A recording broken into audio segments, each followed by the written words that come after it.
with the mountain specialists at RE/MAX Peak to Peak. And this is our video number 8. And as we promised, we're going to be interviewing influential people in our community. And I'll let Laura introduce our guest today. Today we have Rachel, and she is with us from Winter Park Lodging Company, and she's in charge of partner development. She's the partner development manager there, and we brought her on to answer some questions that come up frequently when we're with buyers, and we think this will help you when you're looking for a second home that you may or may not rent out or just enjoy. So fire away, Rachel. Well, I'll ask you a question right off the bat. It's like, Okay. yeah. Hi, everyone. This is Rachel. So let's narrow it down to 3 big things that our buyers should look for when they're looking for a vacation property that they want to potentially rent out. Sure. Yeah, I think that's a good place to start. There's a lot to consider, of course, when thinking about an investment property. And I think the first question that's a valuable place to begin is to really figure out what your goals are as an owner and what type of property you want. You know, certain types of properties are more marketable than others in this area. So really kind of honing in on what location, what price, of course, and how that meshes with your goals. For example, is it a priority for you as an owner to use it and have a lot of flexibility with personal use? Or are you looking more specifically to get the maximum return on your investment? Are you looking to do a little bit of both? And really digging into how that all works together is really the first place to start.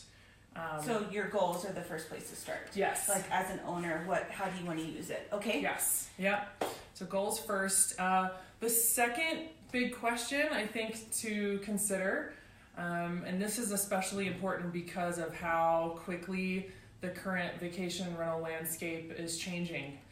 It's changing a lot. And yes, so is real estate. Exactly, right? We're all, lots of changes going on. And so a big question for people to figure out is what style of management is going to be a good fit for them and their property and their needs. So, you know, on one end of the spectrum, you have people that might be interested in trying to rent on their own, rent by owner, using a website like VRBO or Airbnb. Yes. Now, the thing to keep in mind with that is that with how competitive the market is now, it is a commitment. Yes. You know, it's a major time commitment. Calls at 1 a.m. Exactly. Like our water's leaking or something. In order to do that successfully in this market, you need to make sure that you have trusted resources on the ground, that you really put the time in to get that return. So the other end of the spectrum, if your focus is more on a stress-free experience, enjoying the home when you want, and kind of a hands-off approach, would be to contract with a management company on the ground who's set up to really handle everything for you.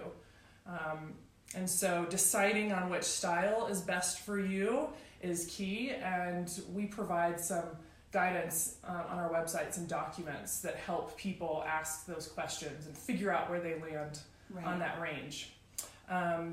So that's a little bit there. The other thing that I think people need to be aware of, because there's so many more companies coming into the market now as management options, some of them remote, some of them local, it's just all over the map. It is. Something to consider and just keep in mind is that the commission percentage is not the most important thing. We agree. Yeah. Right? The thing to remember is that your net takeaway is the most important thing, including what kind of experience you want and how much guest exactly what kind of experience your guests have, what kind of experience you want as an owner, and you know, where your time and value, you know, lands in that equation. So make sure to focus on your net takeaway. Number 3. Okay. And this might be the most important at the end of the day. Okay. There's a ton of options out there now, so make sure to shop around. Yeah. You know, do your due diligence. And I think a really important thing, and how your realtors can help you as well, is just ask your realtor, what do they think? Who do they recommend for certain styles? They live here too, that's a really valuable thing.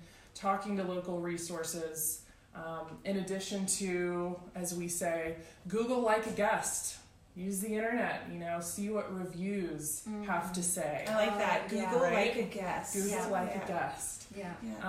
That's good. And then also, really important, any company worth its salt will be happy to provide this to you. Make sure and ask to talk to existing owners. Yes, Talk to great people, idea. right? Yes, how was their experience? Exactly. How has it been for them? Yeah, they've been in your shoes, they've been through it, and companies will be happy to provide that information for you to help you find the best fit.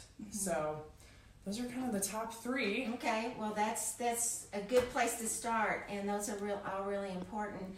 Just real quick, I know a frequently asked question that I get when I'm showing property to buyers, and Laura too, is, well, if I can't find something that I want in Winter Park, what's the difference going to be in my rental income and my rental potential if I buy someplace else outside of Winter Park? Yeah. And my answer to that is, well, you're probably going to get more for your money if you buy outside of Winter Park, and you may see a difference in rental income, but it's probably going to end up being a trade-off. So bottom line, I always advise people to find a place that you are excited about coming to when you come to the mountains, because overall it's probably going to be a trade-off. What do you ladies think? Yeah, I think ultimately you're buying it for yourself and your family to use. You're not buying it for somebody else's great experience. So make sure it's a place that you want to use in the time of year that you want to use it, and then you can offset your costs, your HOA expenses, your taxes, all those costs of overhead by renting it when you're not there. And I think that's just good advice. That's an important consideration, and Laura and I can help guide you, because different areas have the most potential different seasons of the year. So it's very important to find out when you plan to use it. Yeah. Well, we consider Rachel a trusted advisor. Their Winter Park Lodging is on the top of our list as far as sending people to a great lodging company that we know that we can trust and that we feel good about sending our clients to. And what's the best way for people to contact you if they have questions? Sure. Well, we are here located in Winter Park. Our office is headquartered in Pine Tree Plaza. And across from Hernando's. Across from Hernando's, right. Everybody knows Hernando's. So we're there 7 days a week. And the other just easy way to access us, to ask questions, would be through our website, winterparklodgingcompany.com. Or our local phone number. We're available all the time for questions, and that is 970-722-0707. And you can always reach out to us, and we'll get you in touch as well. Yeah. So that wraps it up for number 8. Happy early 4th of July. Thank you. Bye.